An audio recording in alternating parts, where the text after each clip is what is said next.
Suppose a client came to me and said, I want to have a diet that is as optimal as possible for the longevity of my brain. I will eat anything. I will never cheat on my diet, and no matter how disgusting or weird tasting the foods you direct me to eat are, I'll do it. No questions asked.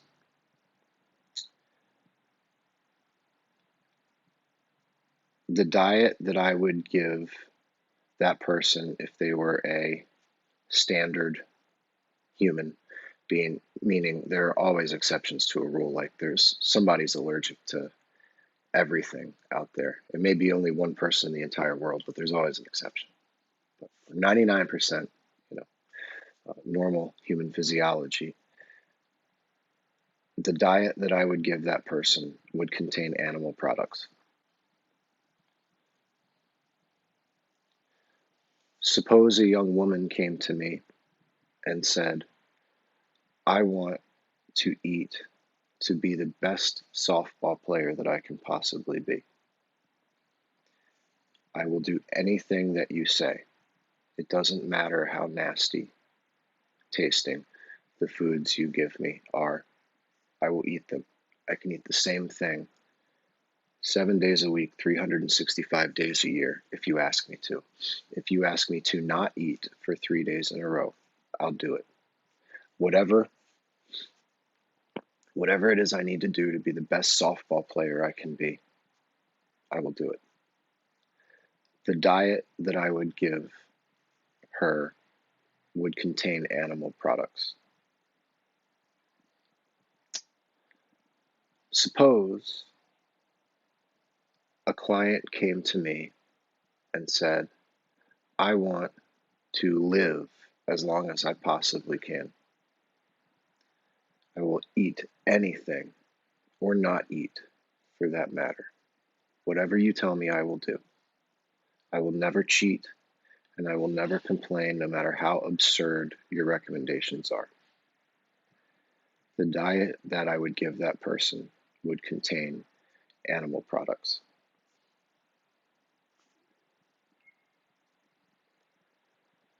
The reality is there is no client who can, even if they say they will, follow directions 100% perfectly all of the time. The reality is, quite often, an individual is going to have a breakdown within their lifestyle or their approach to eating somewhere. There'll be some crack in the armor. They'll have a sweet tooth. They don't like any foods. They refuse to cook. They can't afford whatever it might be. They have legitimate allergies to everything. In reality, there's no perfect diet and there's no perfect person in terms of how they eat and how they live, extrapolated out. When I talk about what would be optimal to the general human being for a certain purpose, it's just what would be optimal. And the reality is that optimal's not always possible, and that is okay. And with all that being said, to me, a purely vegan diet is probably not optimal for most. However, I realize that there are many strict vegans out there who probably make mistakes every now and then and aren't always perfect, but for the most part are, and will never have any intention of changing that. And I acknowledge that for certain people, a very low animal product, if not zero animal product diet, is the approach to eating that they can actually stick with, which is better than the alternative they do otherwise. An example of that is, you know what, I'm not going to give that example. He's a famous musician, but an example of that would be someone who was a morbidly obese drug addict and ate only fast food for the most part when they weren't eating candy, who also didn't sleep, did many substances in excess, and basically abused their body for over a decade, somehow found it within their spirit to go vegan. And in doing so, because that person had to actually look at the ingredients of and ask and care in order to adhere to the whole not eating animal products thing, they started becoming aware of what they were eating, and it eliminated so much of the things that they had trained themselves to, and eliminated many of the foods that they had trained their body to crave in maintaining this really deadly lifestyle. And that said person felt a million times better, felt better than they ever did in their life. The combination of discipline, actual maturity in years, cultivation of talent, they were a musician, as well as consciousness about what they were eating and a healthier diet, made them surpass how good they felt before all of those habits had been developed. But that young person, as a young boy, had been seeking a lot of potentially harmful behaviors because they were running from a painful childhood. And so that person at the age of 45 became the healthiest and happiest they had ever been in their life. And that was all thanks to going vegan. Now, what that very importantly and profoundly doesn't mean is that eating vegan was better than eating meat. Eating meat was the least of his deficiencies. If this person had made all of the other lifestyle changes, and perhaps made some others that they aren't aware of, because nobody can know everything when it comes to health, wellness, and biohacking, but found themselves on an anti-inflammatory diet that did contain animal products, we have no idea if that person would feel even better than they already do, and neither do they. But the reason that it worked was all psychological, and the care that this person had for the planet trumped, no pun intended, the disdain he had for his body, which made him abuse himself so much. And so that completely justifies this person to the public having a flawed understanding of how people should eat, because this person associates their success on the aspect of being vegan that involves not eating meat, not the aspects of him going vegan that caused him to have better habits and more awareness and ultimately better discipline. So that worked for him, and he's going to live a lot longer eating that way than he would have not sleeping, drinking and drugging in excess, and eating tons of crappy food to fill an endless hole. And so I'd like to talk about what would be the perfect vegan diet for someone who's just trying to be as healthy as possible. With the caveat that if you're trying to be as healthy as possible for yourself and probably the most sustainable for a community, for our land, if you're trying to be as optimal as possible, you probably would want to incorporate some animal products. But I have no interest in having that discussion, much less an argument with you. So you should do what you want.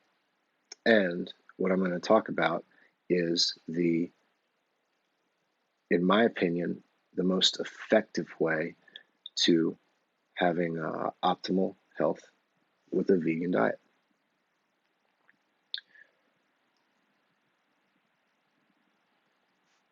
A successful vegan diet focuses really on the same things as any diet for weight loss, but a successful vegan diet focuses on making sure that you get a complete spectrum of nutrients with a focus on protein, and that you control your ratios of macronutrients, where you don't let your sugar get too out of hand to the rest of your calories or your carbohydrates, really, and you pay attention to the ratio of omega 3 to 6 fats that you have in your diet.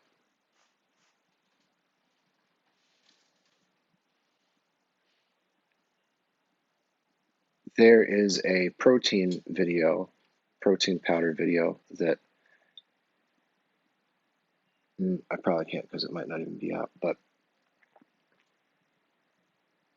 and so I discuss protein more in depth other places on other video, but plant-based proteins are not complete proteins.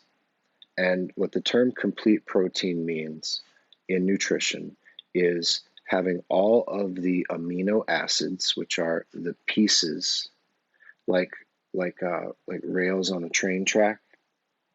Each individual piece is an amino acid, and sections of track are protein.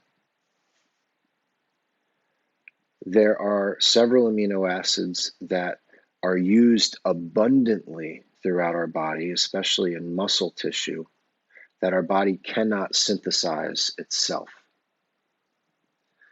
So you have to eat those in order for them to show up. And a protein that is complete contains all of those essential amino acids that you cannot make yourself.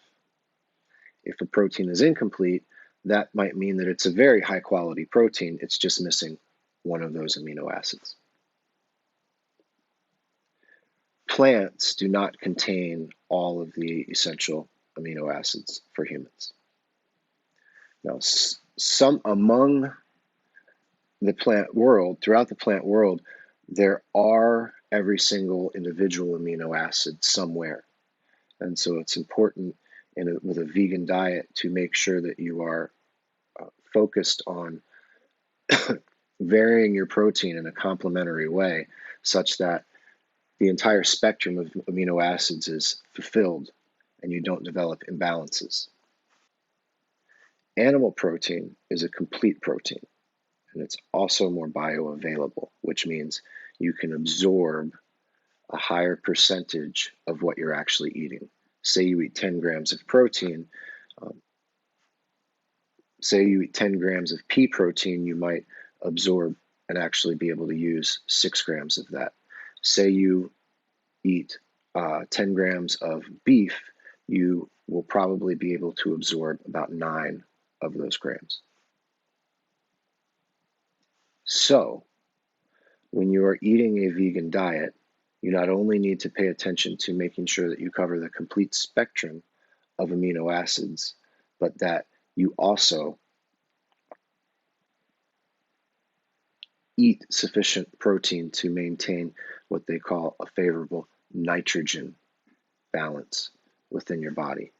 All that you see that in the gym a lot, but all that really means is that your body, when it's going through its natural repair and maintenance processes, like think of building muscle or healing a swollen ankle or maintaining the health of your liver, it needs different amino acids from proteins to construct its own proteins.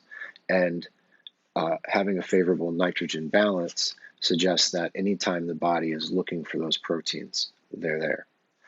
The more work you do, say you lift a lot of weights or you do a lot of manual labor where you're really wearing your body down, the more resources you'll actually need in order to maintain and repair. That means that a vegan, relatively speaking, actually needs to eat more protein than someone who eats animal products,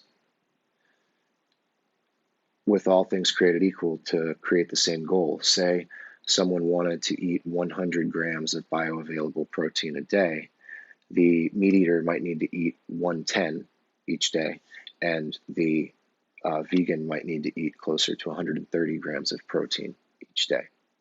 So the jewel within that, and what you want to remember, is as a woman, you want to be getting more than 80 grams of protein a day, which means about 100 grams of plant-based proteins, which means in vegetables and legumes and grains and seeds and whatever it is you eat that isn't animal-based. And if you are a man, you want to get over about 110 grams per day. And you also want to this doesn't mean that if you're a completely sedentary person, you don't do anything at all and you abuse your body with bad things all day, that 110 grams of protein is going to make some difference in your life. But if you're trying to live like an optimal lifestyle, you're trying to biohack, all that kind of stuff, and you want to have the resources without overdoing things or gaining body fat, staying lean and mean, then if you're a man, you want to have about a base of 110 grams of bioavailable protein. So that means, somewhere approaching 150 grams of plant-based protein a day. Sounds kind of simple.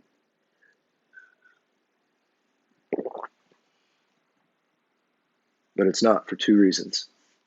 One, you need to be deliberate in the protein sources that you choose. For instance, beans don't contain the full spectrum of amino acids.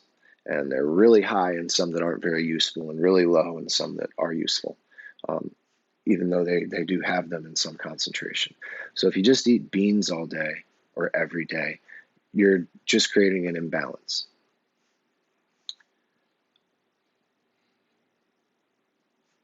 I'll come right back to that, but the other piece that you want to think about is pretty much all high protein plant-based foods are also starchy. And if they're starchy, that means for someone trying to live optimally, they need to factor in all carbohydrates the same as sugar. And if something is starchy, then that means that you're consuming sugar with your protein. So 100 grams of protein from eating quinoa is that you might give yourself diabetes. Carbohydrates are dangerous, especially when dealing with longevity, because you can wear out your insulin system, create blood sugar issues, all kinds of things, ultimately diabetes. But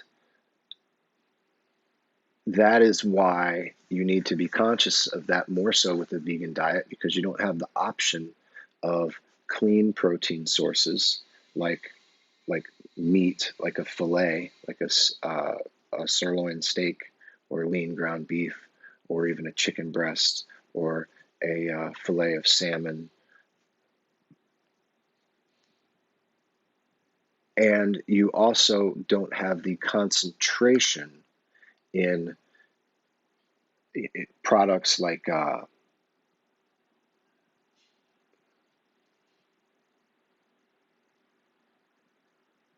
And you also don't have the concentration in the equivalents of a lot of foods. Say you're eating like a beef stew. Well, within the calories of that, you're going to have a higher uh, percentage of protein because the beef is just lean protein. Whereas if you're having a vegetable stew with a similar tasting broth, in order to get an equivalent amount of protein, you're going to have a ton of peas, and then you're going to have a ton of sugar. And in order to keep the calories the same as the beef stew equivalent, you're going to just have lower protein. And in order to make up for that, you've got to be careful about consuming too many carbohydrates. So the way to protect against that with an optimal vegan diet is to be very efficient about the starch or carbohydrate rich foods that you choose to eat. For instance, you would, instead of eating rice, you would eat quinoa, which has a functionally complete protein, about 6 grams per serving. And in exchange for about 5 grams of carbohydrate, which the rice has. So rice might have, say, 35 grams of carbohydrate to the equivalent of 28 within quinoa, and rice has 2 grams of protein, and the quinoa has 6. So in 2 servings of quinoa, let's say you've now had 10 grams of protein.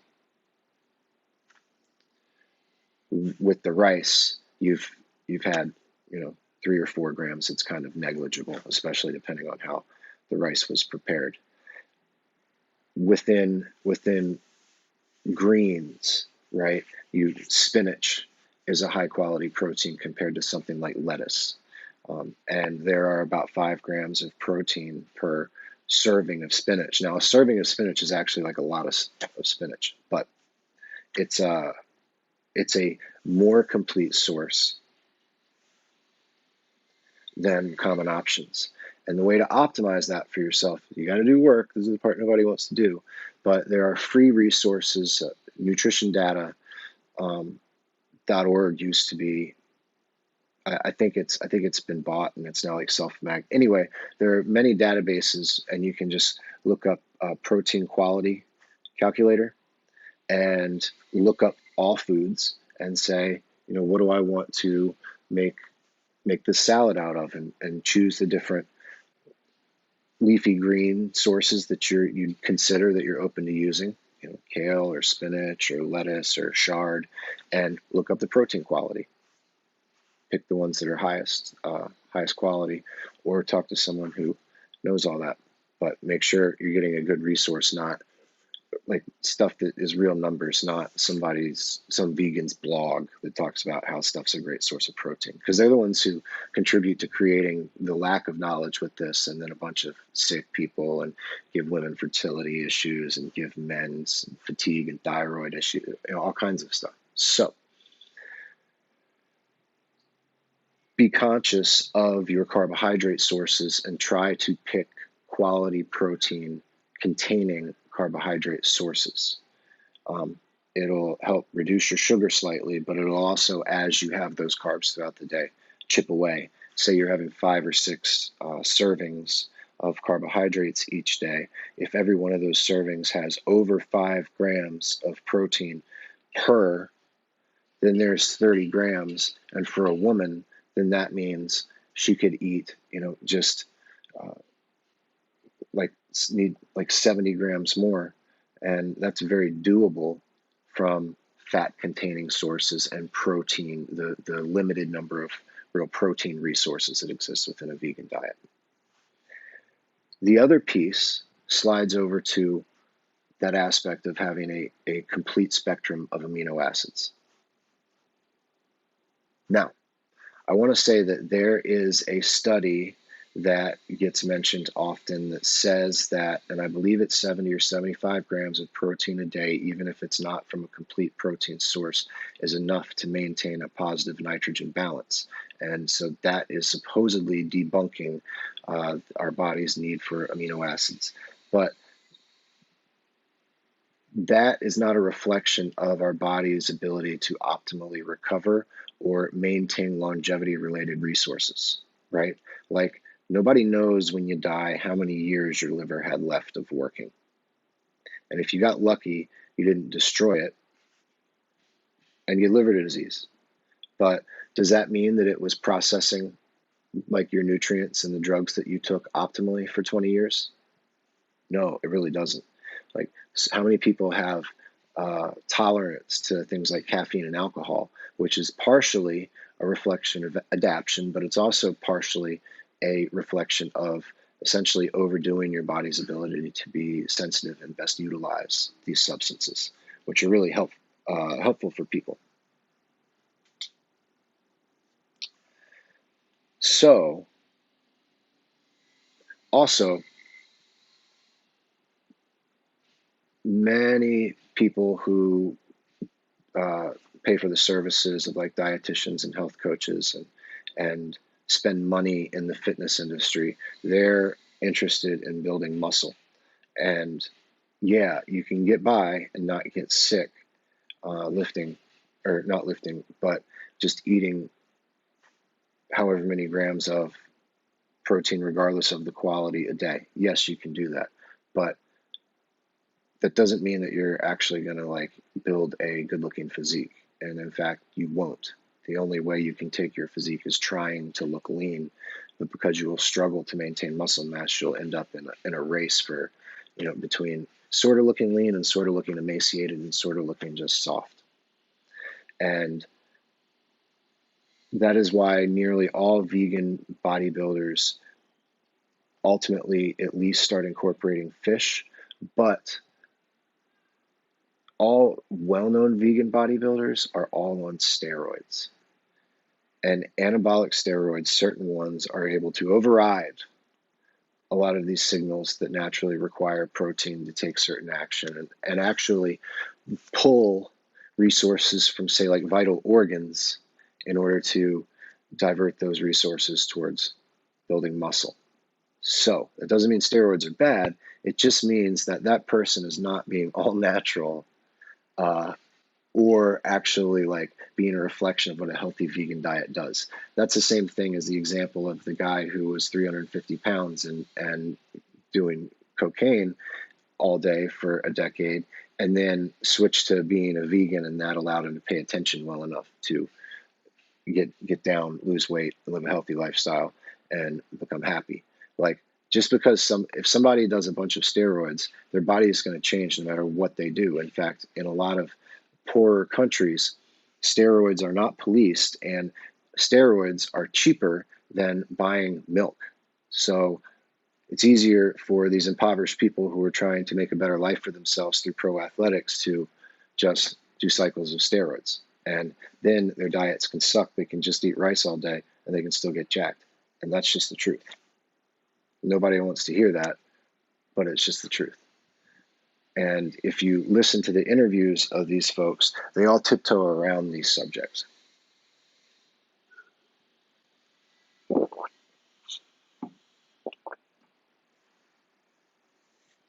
So, your protein quality matters. Now, how do you handle that? Well, one thing I said is you look it up on the internet and compare in terms of carbohydrate sources. And that's helpful. But if you noticed, also, most carbohydrates have less than 10 grams of protein per serving. And so that can be a lot of protein if you're trying to eat over 100, or a lot of eating if you're trying to get over 100 grams a day, much less like 200 that a lot of people trying to put on muscle would actually want to try to get to. So that is where, for a vegan to be living optimally, they would want to most likely use a protein powder. And they would not be able to use whey, because whey is a milk product which comes from a cow. So they would need to use a plant-based protein powder. What's nice about plant-based protein powders is that quite often the manufacturers will combine different protein sources to create a very balanced full spectrum that actually mimics what animal protein looks like in terms of those amino acids. So you'll see things like brown rice and hemp and pea protein combined. And someone trying to live optimally as a vegan would purchase a protein powder that was organic, and they would also request their lab results from a recent batch to make sure that they aren't contaminated with heavy metals. If it's not organic, a lot of, especially pea protein, is very high in pesticides, but also the organic stuff can be really dirty. And just because it's plant-based and organic doesn't mean that it's actually healthy.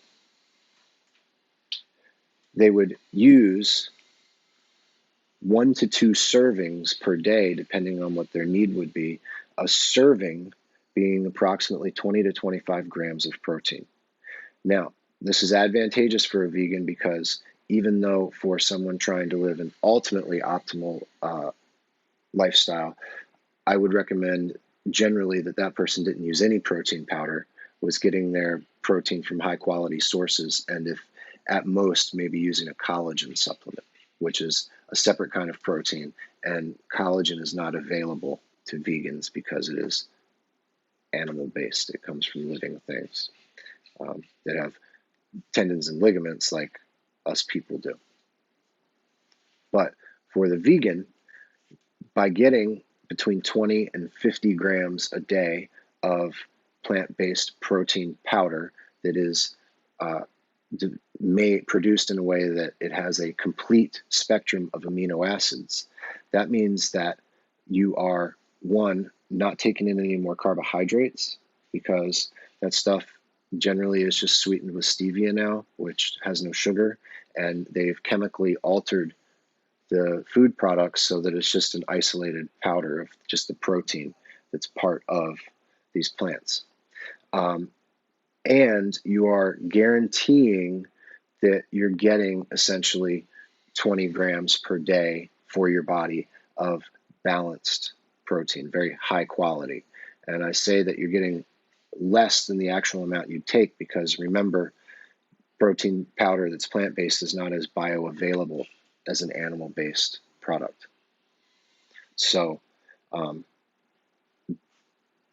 that's an advantage to that, and that way a person can relax a little bit on being obsessed with what the amino acid profiles of all the whole food they're eating. Each day they know that they're getting a good dose of complete protein. That also allows someone to eat fewer calories because they aren't trying to find protein sources all day.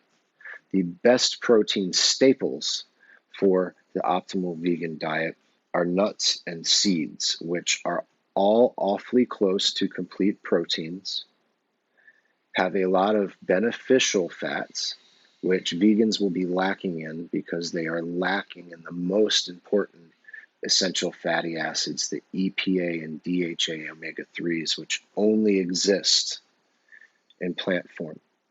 Now, there are some products that are essentially like algae that are trying to mimic the same form of those fats, and optimally, that might be something that a vegan would want to decide where in the spectrum of an animal and whatever, and would want to take. But generally speaking, they're going to be lacking in those really essential fats, and so any fat content that a vegan can get that can be anti-inflammatory versus the high amount of omega-6s, which are inflammatory and in high concentration in a vegan diet, anything to calm that down and help balance that ratio is a good thing.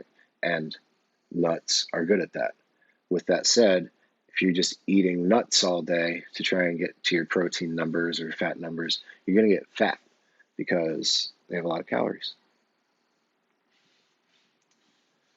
which again plays into why you would use a protein supplement.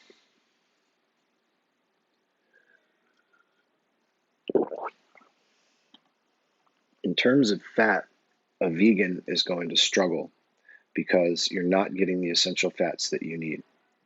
People pushing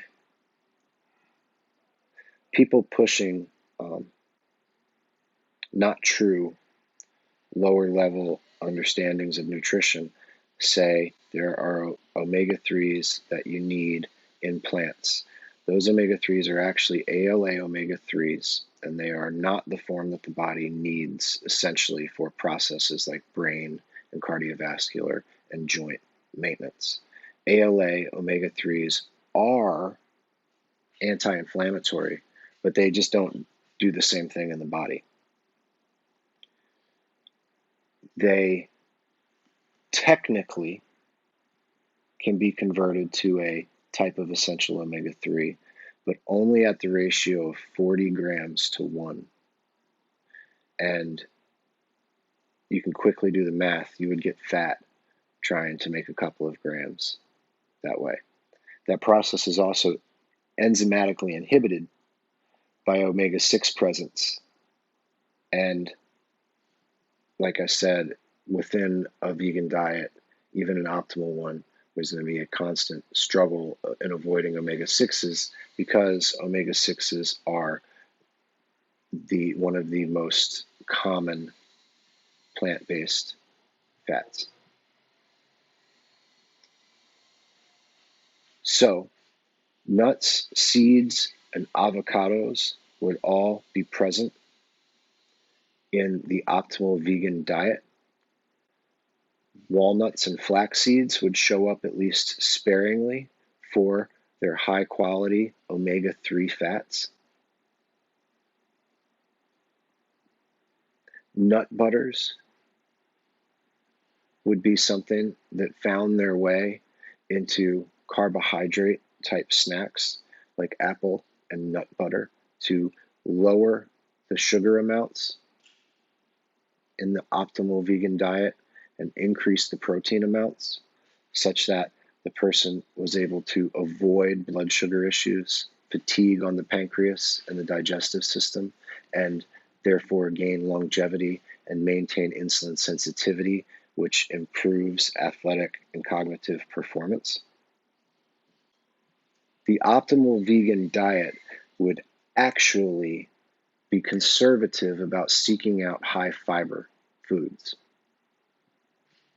Several reasons. First reason is pretty much everything in a vegan diet is going to contain fiber, so you're getting enough. Fiber is something that is essentially not digested by the body, and so therefore, whether it is overall beneficial or not, it is disruptive to the intestines and doesn't, like anything, doesn't need to be present in excess.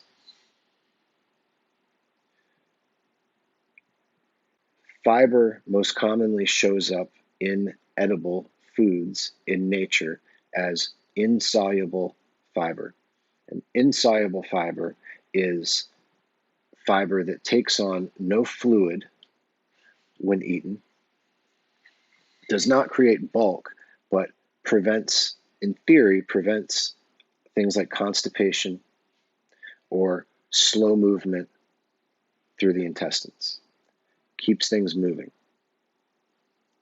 It is not really related to any health benefits, other than there is a theory that fiber can help prevent colon cancer. Come back to that. Soluble fiber is the more valuable fiber, and it is present in many seeds and foods like apples and avocados. And soluble fiber does two things. One, it creates bulk, and it pushes the food that you have eaten as it moves through your intestines into a shape that has much more volume, and more of its surface area is touching the walls of the intestines, which allows for improved digestion. Things have to pass through the lining of the intestine to be absorbed, like nutrients. The bacteria that lines the wall of your intestines that we consume popularly now in all kinds of foods, they're what we call probiotics, and they break down food and they maintain a balance within the stomach or within the intestines. And another benefit of soluble fiber, certain kinds, is that it serves as what's known as prebiotic fiber. And what that means is that it is something that what we consider to be healthy gut flora within the intestines likes to eat to proliferate and increase its population. And in theory, that helps maintain the balance of healthy flora to unhealthy flora, which I personally think is not all real. I think it's just some flawed theory. And I think the only thing we really need to worry about in terms of flora health is having dead spots like patchy cobblestone problems that you see in Crohn's disease. And I think that can come from not promoting healthy biology. So eating some probiotics can be part of a healthy diet, but that doesn't mean that you're going to kill these evil bacteria that are in your stomach in doing so. Like there is a reason they're there, and they're not killing you. I think it's a marketing theory. It's a theory that is good for marketing. It's good for making money within the industry. So you want to create the best shaped stools you can, and you want to be the most regular you can, which means not pooping 20 times a day, which can, interrupt somebody's day-to-day life at a certain point. Like irritable bowel syndrome is considered a disease, and that will optimize your absorption of the nutrients you eat by trying to have a high ratio of soluble fiber to a lower ratio of insoluble fiber.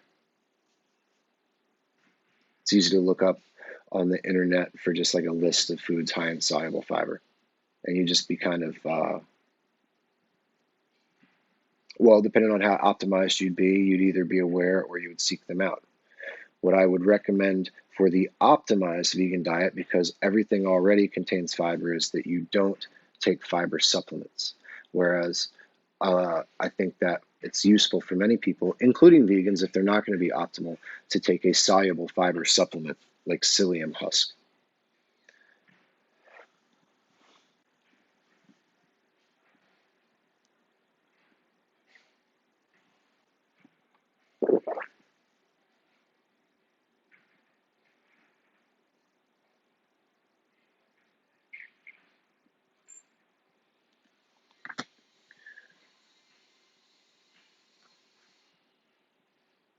If I were eating an optimal vegan diet, I would eat tofu twice a week.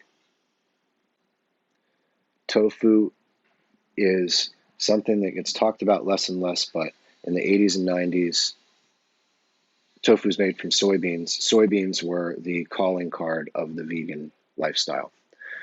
The reason being is that they were low carb, high protein, one of the only things that's essentially complete as far as plant-based proteins go, and moderate fat. So it's one of the only high protein foods that there are. Tofu has about 3 grams of fat to 15 grams of protein, no carbohydrates. Technically, it's like 1 or 2 grams of trace fiber, but there's no carbohydrates. And that sounds great, but because it's not truly a balanced, complete protein, it can create some amino acid imbalances if it's your staple or if you're using like soy as your protein powder. And there is a theoretical possibility that at some sort of high concentration, soy could cause feminine, hormonal, and or cancer issues. So it is a very productive food as a vegan for day-to-day wellness, but cramming it down your throat might not be good for your longevity, which would be short of optimal. So if I were having it twice a week, that allows me to have an excellent high-quality protein source that complements my protein powder, makes it easier to reach my goals, allows me to have a lower calorie eating day, but I'm still never creating high concentrations of anything. I'm metabolizing all of that food that I'm eating. So the optimal vegan diet would pay attention to protein quality. The optimal vegan diet would, I haven't talked about this, but it would keep carbohydrates below 200 grams a day always, and would keep carbohydrates between 100 and 150 most days. It's not realistic to go lower often. On those other days, you would try to be even lower, like 50 to 100 grams. And so the optimal vegan diet would cycle, depending on the person, with a couple of days of low carb as possible, with focused on like high fat foods like nuts and seeds, and then the other days keeping it below 200 while still hitting those protein goals. That allows a person to not get diabetes and also make sure that they're eating lots and lots of good fat and protein. The optimal vegan diet would incorporate some cast iron cooking in cast iron. Sounds odd and random, but many vegans, if not all, are anemic unless they're taking a non-vegan supplement. The reason is that high iron plant-based foods don't have the bioavailable form of iron that our body actually needs. So we can't use very much of it. It's like the worst example, but the same sort of deal as how plant-based protein isn't as available to our body, as absorbable as meat, as animal-based proteins are. And so by cooking with a cast iron skillet, you get a more useful version. In fact, that cast iron was one of the ways that they, way back in the day, tried to counteract and prevent anemia. And you would also consider taking an iron supplement. The optimal vegan diet would also consider not being a vegan. And the first place I would consider that would be in terms of taking a fish oil omega-3 supplement. Hear me out. That fish oil is not harvested from fish that are only good for their oils. Those fish would be harvested anyway. And a lot of that oil is sold as a byproduct. So it's using a resource that humankind is going to be using regardless.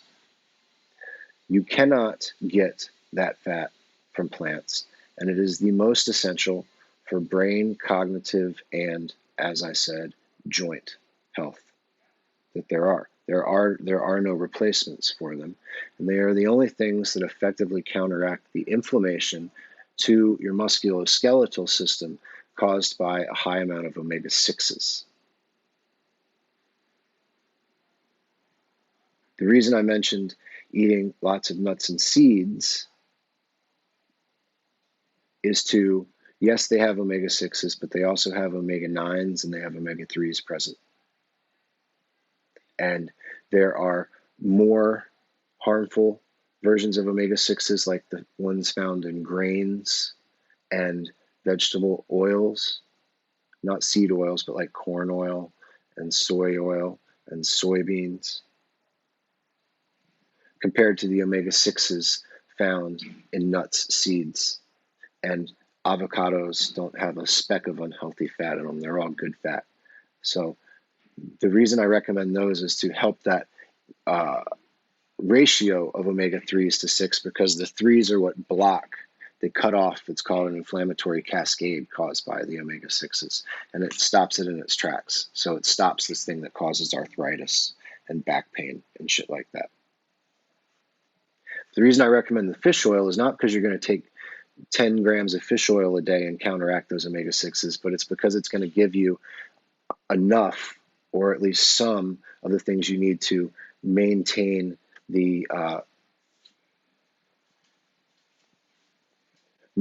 configuration in your brain that prevents processes like plaquing. Make sure that you maintain the essential fats that allow you to properly line your nerves for proper nerve conduction and preventing degeneration. that you see in aging diseases. And like I said, preventing arthritis. So those aren't about the ratio. That's what you eat in your everyday diet is about the 3-to-6 ratio. Them as the omega-3s as a supplement would be to cover those essential processes.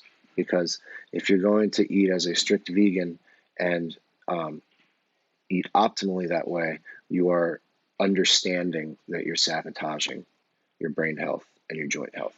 Like you're just understanding, I need to be a vegan, and so I'm okay with that.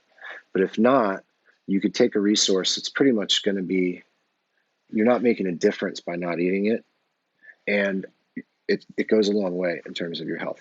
Now, if you're not, that's totally okay. Consider eating some algae. And, krill, that's an interesting one because some people will say that, well, krill, I'm more okay with eating krill because it's like this primitive form of life versus fish oil. But the krill industry is actually going and harvesting that stuff by the billion, sometimes just for making krill oil. So that you're more supporting an industry that you may not believe in, going that route. But you can try to eat some algae. Not as optimal as fish oil, but that would be the next thing that I would do if I just had to be an optimal vegan. We talked about the presence of iron. Like I said, we talked about the absolute importance of making sure that you have all of the amino acids that you need in your sugar or in your protein. And the last thing,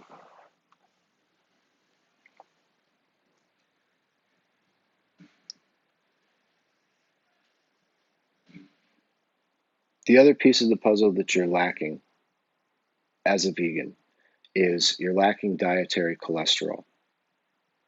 Dietary cholesterol is how you make your hormones and support your endocrine system. That's why so many vegans have hormonal issues.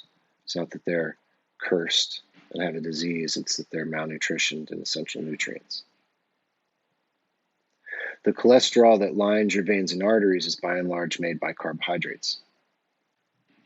If you are not going to eat any cholesterol, as an optimal vegan, you should anticipate having hormonal issues and think about whether or not you want to support those medically.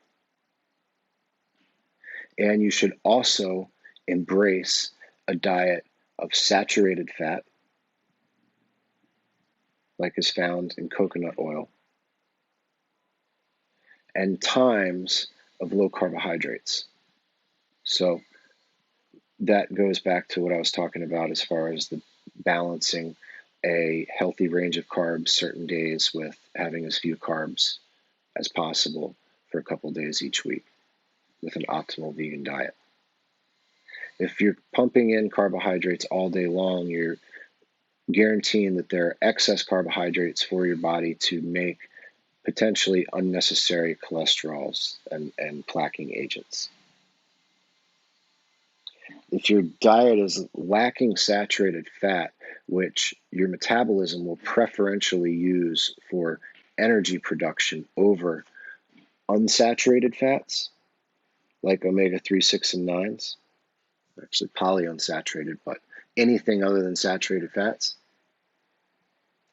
that means that you are leaving room for those to be metabolized and used to at least support the adjunct processes around your endocrine system. So it means you might not have much testosterone, but at least you can use these essential fats to make the most of it, to recover as best you can, to grow as best you can, to minimize brain inflammation as best you can. And by having times where you're not eating carbs, where you're forcing that cholesterol, the LDL, HDL that we think about as potentially dangerous, and the ratio being important, and HDL being beneficial if LDL is really low, you're not supporting that system. But if during those times all you're doing is eating various types of unsaturated fats, your body may have to metabolize those for energy instead of using those for supportive processes. So within those times, if you embrace taking something like coconut oil or certain nuts, then that allows you to utilize the really healthy fats that you're eating in a more productive way. Medicine has come a long way, and there's a high probability that you're either going to have like your hormones or your blood sugar, or not your blood sugar, your cholesterol numbers, your thyroid, which is a hormone, something's going to be out of whack. And if your life is optimal as a vegan and you need to do it, these medicines, they don't cure the inherent problem of being deficient in something, but they can kind of make up for it. Like if you're eating way too many carbs, they make medicines that'll cut down some of that cholesterol that'll make. And if I was trying to be an optimal vegan, and that's what I had to do, but I was really trying to live a long, healthy, vital life, I would embrace the medical aspect. I wouldn't get holed up in the holistic, because the holistic approach, the all-natural approach, is going to inherently perpetuate deficiencies that you experience in making that lifestyle choice. So by embracing the medical side, you can at least kind of account for the problems that sort of diet would create. And by eating sufficient protein, by making sure that you're eating plenty of anti-inflammatory foods. Notice I didn't tell you to live a vital life as a vegan. You need to eat 20 servings of spinach every day. You don't have to do that. Focusing on higher quality carbohydrates, healthy fats, accounting for the problems that you may run into with the deficiencies that a vegan diet creates, along with something that everybody should already understand at this point, but not eating a bunch of processed foods. That's going to take care of itself by learning how to eat carbohydrates within a certain range. But if you're eating a whole bunch of processed foods, it's going to make it really hard to stay in those healthy ranges. But by eating unprocessed foods within the vegan landscape, having multiple servings of different kinds of vegetables every day is going to have a micronutrient spectrum that you don't really need to worry about. It's going to take care of itself. And so you just embrace what vegetables you're eating. Don't feel bad when you don't eat a whole lot of them, and it'll work out great. And by not by not being obsessive about that, you don't have to worry about creating fiber, and everything just stays fiber imbalances. Everything can just stay a little simpler by focusing on these really pivotal subjects, and then just filling in with the wonderful array of plants that exist for vegans to base their diets on. And then that'll take care of like what the actual foods are in terms of micronutrients. But a vegan needs to focus on the quality of their macronutrients. Micronutrients are something that people who don't eat enough plants have to account for, right? And they would have their own. So you can't live optimally just on the carnivore diet, but if you had to be a carnivore, there'd be an optimal way to do it, just like being a vegan. And that person would create hormonal issues and would need to, especially as a woman, and would need to take certain supplements and stuff to account for those problems too. Most interestingly, though, and I forgot to mention it during fiber, there aren't actually any studies that prove that fiber is healthy for anything. There's an adjustment period when fiber is removed, but it doesn't appear that while not eating poison, also not eating fiber causes things like colon cancer. It looks more like eating terrible things is what really causes cancer and other disease relative to fiber. And fiber can maybe help with some of those outcomes, but you're not actually hurting yourself by not consuming it. But anyway, I digress. Like a carnivore diet individual that poses its own set of challenges. And maybe I'll talk about that one day. But I think that there are a lot of important reasons for people to be vegans. And I want you, if you're out there veganing, to stay as healthy as possible. And taking the time, it might take a year, but to absorb the stuff I just talked about and how to implement it into your life will make a huge difference in how you look and feel.